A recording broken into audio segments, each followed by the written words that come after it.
എന്റെ അമ്മയുടെ സ്ഥാനത്ത് നിങ്ങൾ എത്തണമെങ്കിൽ നിങ്ങൾ 1000 ജന്മം ജനിക്കണം. നിങ്ങളതിനെ ഒരിക്കലും എന്റെ അമ്മയുടെ സ്ഥാനത്ത് കാണുകയില്ല. ഇത് സത്യം. ഇതിന് മറുപടി പറയേണ്ടത് ഞാനല്ല, കാലമാണ്.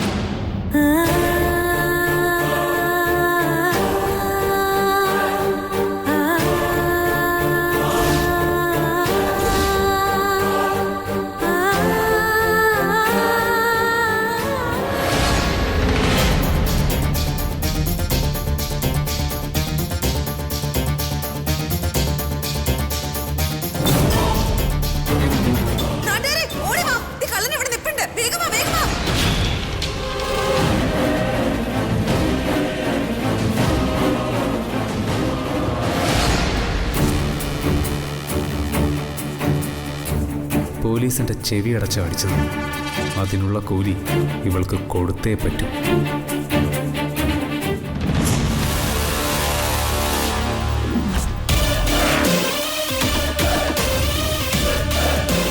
അമ്പട, ഇത് പഠിച്ച കളിയാണല്ലോ. ഈ കൈക്ക് പരിക്ക് പറ്റിയത് ഉടായിപ്പാണോ?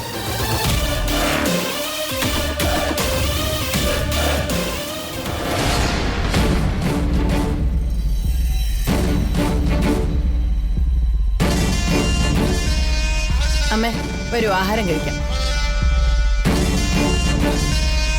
വാ അമ്മേ, ആഹാരം കഴിക്കേണ്ട സമയം കഴിഞ്ഞു. നീ അച്ഛനെ വിളിച്ചു നോക്കിയോ? ഇല്ല, വിളിച്ചില്ല. അല്ല, അച്ഛൻ എങ്ങോട്ടാ പോയിരിക്കുന്നതെന്ന് അമ്മയോടും പറഞ്ഞില്ലേ? എന്നോട് പറഞ്ഞെങ്കിൽ അത് ഞാൻ നിന്നോട് ചോദിക്കുമായിരുന്നോ? എന്നോടും പറഞ്ഞില്ല. എന്നോട് പറയാതെ ഒരിടത്ത് പോകുന്ന ആളല്ല നിങ്ങളുടെ അച്ഛൻ. നമ്മളോട് ആരോടും പറയാതെ അച്ഛൻ പോകണമെങ്കിൽ അതിന് തക്കതായ കാരണങ്ങൾ എന്തെങ്കിലും ഉണ്ടാവും. എന്തായാലും അമ്മ ആഹാരം കഴിക്കാൻ വാ. അച്ഛൻ ഇങ്ങ് വന്നോളൂ. ആഹാരമൊക്കെ ഞാൻ കഴിച്ചോളാം. ഇപ്പൊ നീ പോകാൻ നോക്ക്.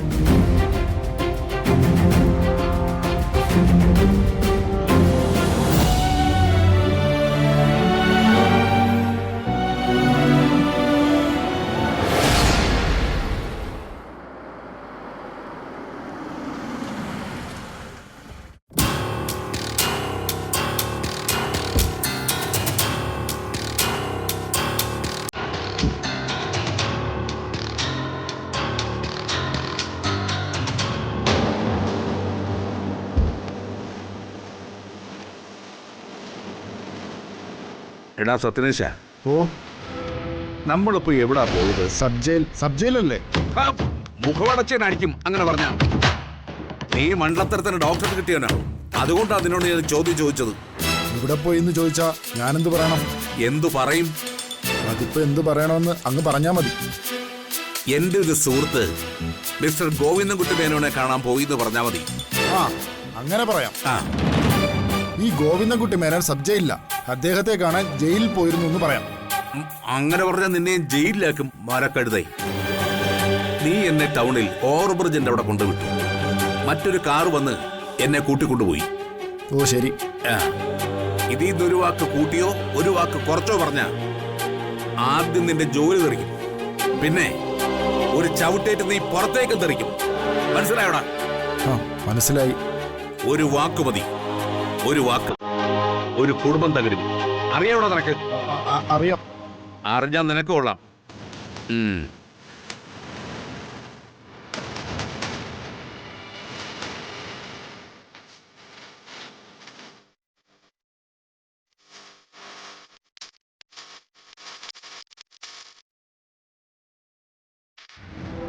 ആരോടും ഒന്നും പറയാതെ പെട്ടെന്ന് ഇറങ്ങി പോയതായിരുന്നല്ലോ കൈമളിയേട്ടൻ. എവിടെ പോയതായിരുന്നു? ഒരാളെ ഒന്ന് കാണാൻ പോയതായിരുന്നു. ഞാൻ അറിയാത്ത ആരാ കൈമളിയേട്ടന്റെ ജീവിതത്തിൽ പുതിയതായിട്ട്? എന്റെ ജീവിതത്തിൽ അയാളില്ല. നീ അയാളെ അറിയത്തുമില്ല. പക്ഷേ കാണണമെന്ന് എനിക്ക് തോന്നി, പോയി കണ്ടു, അത്രേ ഉള്ളൂ.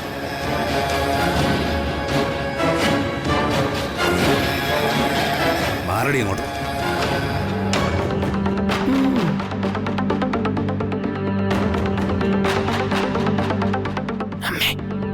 അച്ഛന്റെ വർത്തമാനത്തിൽ എന്തോ ഒരു കള്ളത്തരമുണ്ട്. പറയാൻ പറ്റാത്ത കാര്യങ്ങൾ പറയാതെ അതിന് പകരം തത്വചിന്തകൾ പറയുന്നത് അച്ഛന്റെ ഒരു സ്ഥിര സ്വഭാവമാണ്. എന്തോ കള്ളത്തരമുണ്ടെന്ന് എനിക്കും തോന്നി. പക്ഷേ തത്വചിന്തകളൊന്നും പറഞ്ഞില്ലല്ലോ. ആ വിഴുങ്ങി വിഴുങ്ങി പറഞ്ഞത് മുഴുവൻ സിംബോളിക്കാ. സിംബോളിക്കോ? അമ്മതേ ആ ഡ്രൈവർ സത്യനെ വിളിച്ച് ചോദിക്കും. അവൻ തത്ത പറയും പോലെ സത്യം എല്ലാം പറയും.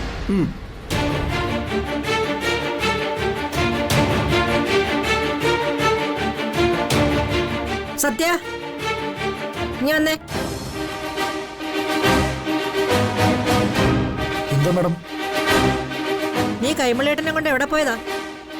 ഞാൻ കൈമൾ സാറിനെ ഓവർ ബ്രിഡ്ജിന്റെ അടുത്ത് കൊണ്ട് വിട്ടു. മറ്റൊരു കാർ വന്ന് സാറിനെ കൂട്ടിക്കൊണ്ടുപോയി. അത്രേ ഉള്ളൂ? അത്ര മാത്രമേ ഉള്ളൂ. ശരി, പോയിക്കോ. ഇവനെ കള്ളന് കഞ്ഞി വെച്ചവന്റെ അച്ഛനും അമ്മാവനെ കഞ്ഞി വെച്ചവനാ. വിശ്വസിക്കാൻ പറ്റില്ലമ്മേ. അച്ഛന്റെ ഈ പോക്കിലും വരവിലും എന്തോ ഒരു ദുരൂഹതയുണ്ട്. നീ അച്ഛനെ വിമർശിക്കാനൊന്നും നിൽക്കണ്ട. അച്ഛനെ വിമർശിച്ച നിന്റെ പല്ല് ഞാൻ കുഴിക്കും. എല്ലാവരും കൂടെ എന്റെ നെഞ്ചത്ത് കയറി.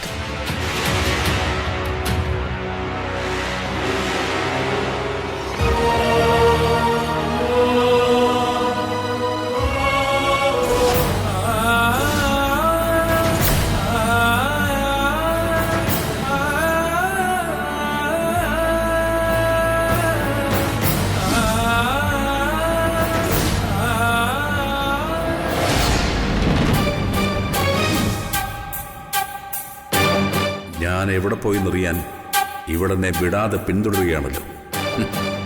ഇത് കുടിക്ക്. ഞാൻ ചോദിച്ചില്ലല്ലോ. ക്ഷീണം കാണുമെന്ന് എനിക്കറിയാം. ഞാൻ ഭാര്യയല്ലേ. കുടിക്ക്. ആ, കുടിക്ക്.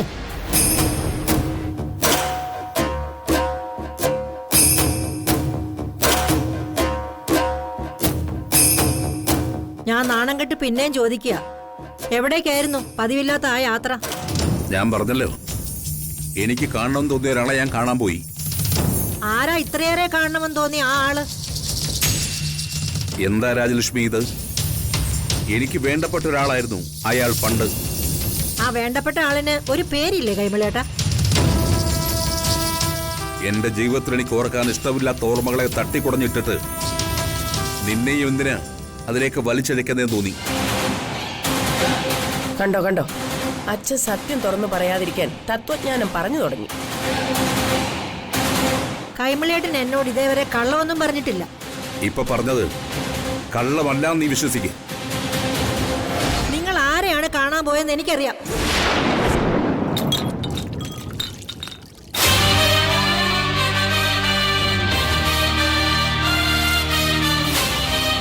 അയ്യോ, ഇതെന്ത് പറ്റി അച്ഛന്? സത്യം പറയാതിരിക്കാൻ പരമാവധി ശ്രമിച്ചു പതറുന്നതാ. എന്നായാലും എപ്പോഴായാലും എന്റെ മുന്നിൽ പറഞ്ഞല്ലേ പറ്റൂ. അതിന്റെയായി പരിഭ്രമം.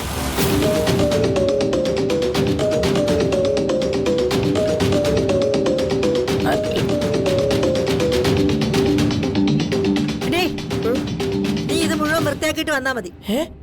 അല്ല, ഞാൻ ഉടുമ്പിനെ പോലെ അമ്മ സത്യം പറയിപ്പിക്കാതെ അച്ഛനെ വിടില്ല.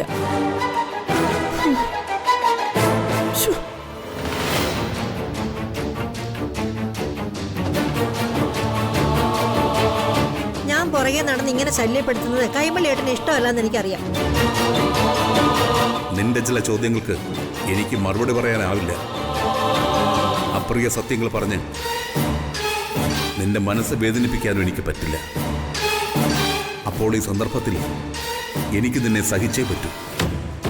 ഭർത്താവ് ഭാര്യയുടെ അടുത്തുനിന്ന് ചില സത്യങ്ങൾ ഒളിപ്പിക്കാൻ ശ്രമിക്കുന്നു എന്ന് മനസ്സിലാക്കിയാൽ അതിന്റെ നിജസ്ഥിതി അറിയാതെ ഭാര്യമാർ പിന്മാറില്ല.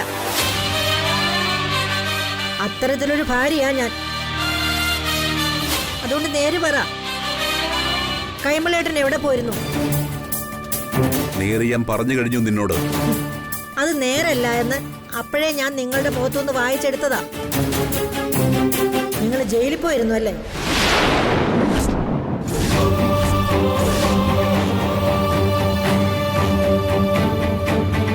ഞാൻ അറിഞ്ഞു നിങ്ങൾ ജയിലിൽ ചെന്ന കാര്യം. രാജലക്ഷ്മി, എന്നിട്ട് എന്നോട് വന്നെന്ന് യാതൊരു സങ്കോചവും കൂടാതെന്നാണ് പറയുന്നത്. എന്നിട്ട് എന്തായി? അന്വേഷിച്ചു പോയ ആളെ കണ്ടോ? ഇനി എന്തിനാ ഞാൻ ഇവളോട് മറച്ചു വെക്കുന്നേ? ഇവളെല്ലാം അറിഞ്ഞു കഴിഞ്ഞു. ഒന്നുമല്ലെങ്കിലും അവനെ നൊന്തുപറ്റ അമ്മയല്ലേ ഇവള്. രാജലക്ഷ്മി എന്നോട് ക്ഷമിക്കണം. ഞാൻ ജയിലിൽ പോയത് അവനെ അല്ല, ഞാൻ ചോദിക്കുന്നത് അതല്ല. ആ മീനാക്ഷിയുടെ അച്ഛനെ ജയിലിൽ പോയി കാണാൻ കൈമളിയേട്ടനും അയാളും തമ്മിൽ എന്താ ബന്ധം? അയാള് കൈമളിയേട്ടൻ്റെ ആരാ? ഞാൻ ജയിലിൽ പോയത് എന്റെ മകൻ ജയറാമിനെ കാണാനല്ല, ആ മീനാക്ഷിയുടെ അച്ഛനെ കാണാനാണെന്നാണ് ഇവൾ കരുതിയിരിക്കുന്നത്. ഒരു കൊടുങ്കാറ്റാണ് മനസ്സിലൂടെ കയറി ഇറങ്ങി ഇളങ്കാറ്റായി മാറിയത്. ആശ്വാസം. സത്യം പറയ്, എന്തിനാ കൈമളിയേട്ടൻ ആ മീനാക്ഷിയുടെ അച്ഛനെ കാണാൻ ജയിലിൽ പോയത്? അവൾ ചെമ്പകമംഗലത്താ താമസിക്കുന്നത്. വല്ല ഏടാകൂടം ഉണ്ടോന്ന് അറിയണ്ടേ, അതിനുവേണ്ടി പോയതാ. എന്നിട്ട് അവളുടെ അച്ഛൻ എങ്ങനെ? കണ്ടിട്ട് കുഴപ്പമൊന്നുമില്ല. വിശദമായിട്ട് പിന്നെ സംസാരിക്കും.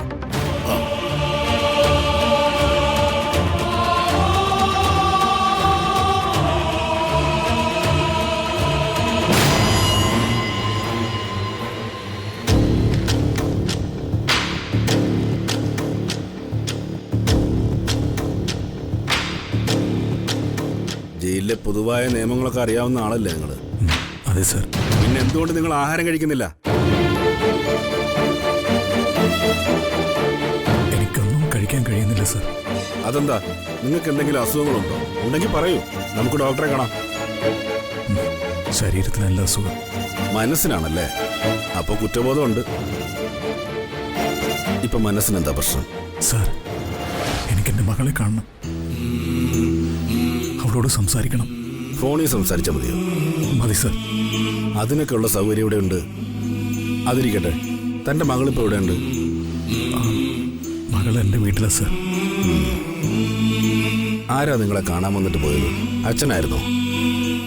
അതെ സർ. അച്ഛൻ പോലും എന്നെ വിശ്വസിക്കുന്നില്ല. ഞാൻ ആരെയും കൊന്നിട്ടില്ല, എനിക്ക് ആരെയും കൊല്ലാൻ കഴിയില്ല. ഇതൊക്കെ ഞങ്ങൾ ഇവിടെ സ്ഥിരം കേൾക്കുന്ന വാക്കുകളാ. നിങ്ങളുടെ മകളുടെ സാക്ഷിമൊഴി പോലും നിങ്ങൾക്കെതിരായിരുന്നു. അവള് ചെറിയ കുട്ടിയല്ലേ, അവൾക്ക് എന്തറിയാനാ? ആ വക്കീല് വിസ്തരിച്ച് കുഴപ്പിച്ചതാ. നിങ്ങളുടെ മകൾ വീട്ടിലാണെന്നല്ലേ പറഞ്ഞത്? അവളുടെ അടുത്ത് ആരൊക്കെയുണ്ട്? അവൾ എൻ്റെ വീട്ടിലാണ്, എൻ്റെ അച്ഛൻ്റെ അമ്മയുടെ കൂടെ. പിന്നെ എന്തിനാ നിങ്ങളെ പേടിക്കുന്നേ? നിങ്ങളുടെ മകൾ സുരക്ഷിതയല്ലേ? പക്ഷേ അവൾ എൻ്റെ മകളാണെന്നുള്ള കാര്യം എൻ്റെ അച്ഛനും അമ്മയ്ക്കും അറിയില്ല. അത് കൊള്ളാലോ. വിചിത്രമായിരിക്കുന്നല്ലോ തന്റെ കഥ. അപ്പൊ മാതാപിതാക്കളുമായി അത്രയ്ക്കുള്ള ബന്ധം നിങ്ങൾക്ക് ഉണ്ടായിരുന്നു എന്നുള്ളത് വ്യക്തം അല്ലേ? എന്താ ഒന്നും മിണ്ടാത്തത്? അറിയാതെയാണെങ്കിലും ഞാൻ എൻ്റെ അച്ഛനും അമ്മയും ഒരുപാട് വേദനിപ്പിച്ചിട്ടുണ്ട് സർ. ഒന്നാം തരം കുമ്പസാരം. നിങ്ങളുടെ അച്ഛൻ നിങ്ങളെ മനസ്സുരുക്കി ശപിച്ചിട്ട് പോയെന്നാ ഞാൻ അറിഞ്ഞത്. ആ അച്ഛൻ നിങ്ങളുടെ മകൾക്ക് അഭയം കൊടുത്തു എന്നാണോ പറയുന്നത്? അത് ഞാൻ മുമ്പ് പറഞ്ഞത്. അവരുടെ കൂടെയുള്ളത് സ്വന്തം മകന്റെ മകളാണെന്നുള്ള കാര്യം അവർക്കറിയില്ല. അപ്പൊ തെറ്റുകളുടെ ഒരു പരമ്പര തന്നെ ആയിരുന്നു നിങ്ങളുടെ ജീവിതം മുഴുവനും അല്ലേ? ഉപ്പ് തിന്നവൻ ആരായിരുന്നാലും വെള്ളം കുടിക്കും. എനിക്ക് കിട്ടാൻ പോകുന്ന ശിക്ഷയെക്കുറിച്ചൊന്നും എനിക്കൊരു പേടിയില്ല സർ. എനിക്കെന്റെ മകളെ ഒന്ന് കണ്ടാൽ മതി. ഫോൺ ചെയ്യാനുള്ള അവസരമൊക്കെ ഒരുക്കാം. ഇപ്പൊ ഇയാള് ഭക്ഷണം കഴിക്കണം, അതിനുശേഷം ബാക്കി കാര്യങ്ങൾ നോക്കാം. നിന്നെ ആഹാരം കഴിച്ചില്ലെങ്കിൽ പോലീസുകാർ കഴിപ്പിക്കും. അതിനായിട്ട് താൻ അവസരം സൃഷ്ടിക്കരുത്.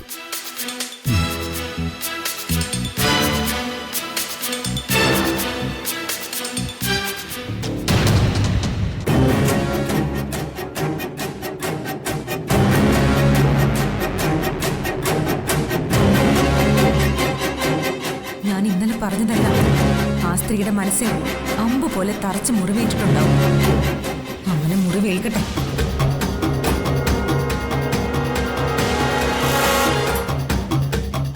എന്റെ അമ്മയുടെ ആത്മാവിന് ശാന്തി കിട്ടണമെങ്കിൽ അവർ നാണം കെട്ട് വേദനിച്ച് മരിക്കണം.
നിനക്ക് പറ്റിയത്?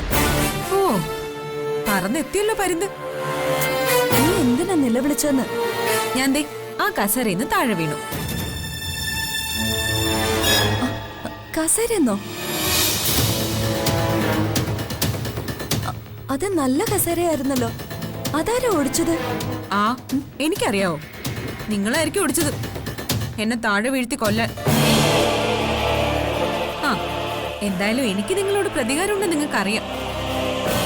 എന്നാ എന്നെ അങ്ങ് തട്ടിയേക്കാന്ന് നിങ്ങൾ കരുതി അല്ലേ? അതല്ലേ സത്യം?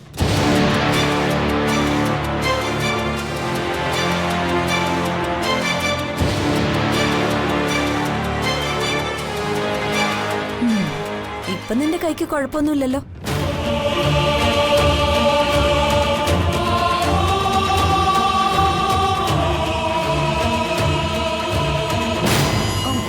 എന്റെ കൈക്ക് കുഴപ്പമില്ലെന്ന് നിങ്ങളൊന്ന് തീരുമാനിച്ചാൽ മതിയോ?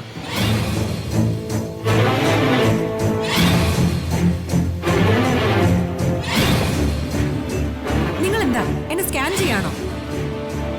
അല്ല, ഞാൻ വരുമ്പോ നിന്റെ കൈക്ക് കുഴപ്പമൊന്നും കണ്ടില്ല. ആ നിങ്ങൾ കാണില്ല. അതെങ്ങനെയാ? ദൂരതയുള്ള ഒരാൾക്ക് ഇതൊക്കെ കാണാൻ പറ്റുമോ? നീ ഒരു കാര്യം മനസ്സിലാക്ക. ആവശ്യമില്ലാതെ മറ്റുള്ളവരുടെ മനസ്സ് വേദനിപ്പിച്ച ദൈവം ഇതുപോലുള്ള ശിക്ഷ തരും. ദൈവത്തിന് കടം തീരെ ഇഷ്ടമല്ല. അപ്പ കണക്ക് തീർക്കും.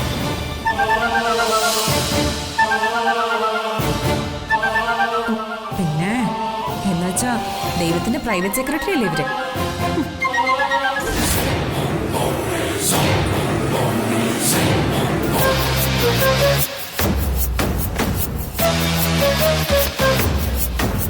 ചേച്ചി, ഞാൻ കണ്ടുപിടിച്ചു ചേച്ചി, ഞാൻ കണ്ടുപിടിച്ചു. നീ എന്ത് കണ്ടുപിടിച്ചു? ഏത് വൈറസിനുള്ള മരുന്ന് നീ കണ്ടുപിടിച്ചെന്ന് പറയടാ. അതെ, ഇവിടെ ഒരു വൈറസ് വന്ന് കേറിയിട്ടുണ്ടല്ലോ, അവളുടെ കള്ളത്തരങ്ങളാ ഞാൻ കണ്ടുപിടിച്ചത്. മീനാക്ഷിയോ? അവള് വൈറസ് അല്ലടാ, തീക്കട്ടയാ, തീക്കട്ട. എന്താ മാലതി? വൈശാഖ് മീനാക്ഷിയുടെ കള്ളത്തരം കണ്ടുപിടിച്ചു. ആ ഇവനാ പെങ്കൊച്ചിന്റെ പുറകെ മ്ലാവി നടന്നപ്പോഴേ എനിക്ക് തോന്നിയതാ. അമ്മേ വേഗം വാ. മാലതിയുടെ ആങ്ങളെ ആ മീനാക്ഷിയുടെ എന്തോ കള്ളത്തരം കണ്ടുപിടിച്ചു. എന്താ എന്താ ഇവിടെ ഒരു ബഹളം? അമ്മേ ഇവരാ മീനാക്ഷിയുടെ എന്തോ കള്ളത്തരം കണ്ടുപിടിച്ചു. നീ എന്ത് കള്ളത്തരമാണോ കണ്ടുപിടിച്ച്? അതെ, ആ മീനാക്ഷിയുടെ കൈക്ക് ഒരു ചുക്കും പറ്റിയിട്ടില്ല. എല്ലാം അവളുടെ തട്ടിപ്പ, വെറും അഭിനയം.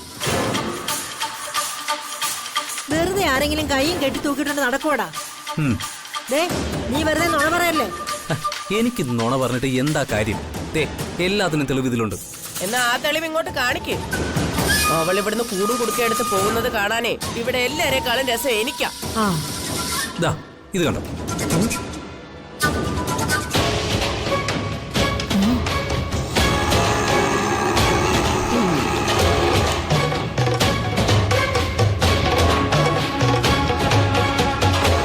ഇതെന്തുവാടാ? കറങ്ങുന്ന ഫാനാണോ തെളിവ്? നോക്ക്. അല്ല, അതെവിടെ പോയി? എന്തോന്ന്? നിന്റെ തലയ്ക്ക് വല്ല ഓളം ഉണ്ടോ? വൈശാഖ് കള്ളത്തരൊന്നും പറയില്ല. പിന്നെ എന്താ ഇത്? പെൺകുട്ടികളുടെ പിന്നാലെ വീഡിയോ എടുക്കാൻ നടക്കുന്നു. ഇതൊന്നും ഈ വീട്ടിനകത്ത് നടക്കത്തില്ല. മേലിൽ ഇത്തരം വൃത്തികേടുകളൊന്നും ഇവിടെ കാണിക്കരുത്, പറഞ്ഞേക്കാം.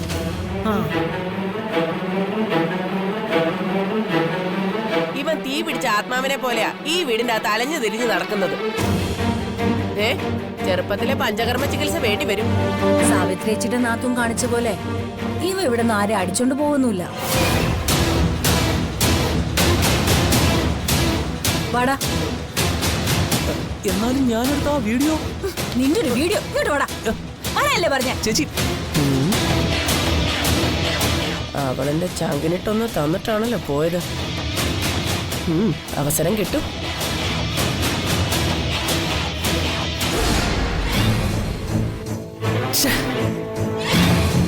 എന്താടാ നിന്റെ മുഖത്തൊരു മഞ്ഞ നിറം? പച്ചമഞ്ഞൾ അരച്ച് തേച്ചോ?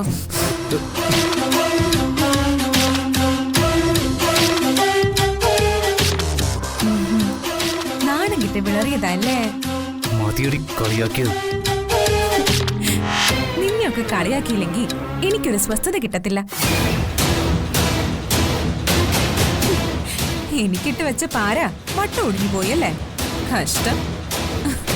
ആ നിന്റെ മുഖം കാണുമ്പോഴേ എനിക്ക് കരയാനാ തോന്നുന്നത്. ഡേ, ആ മൊബൈലിൽ ഞാൻ എടുത്ത വീഡിയോ നീ എന്ത് ചെയ്തു? അത് ഞാൻ ഡിലീറ്റ് ചെയ്തു ഓൺ ദി സ്പോട്ടിൽ.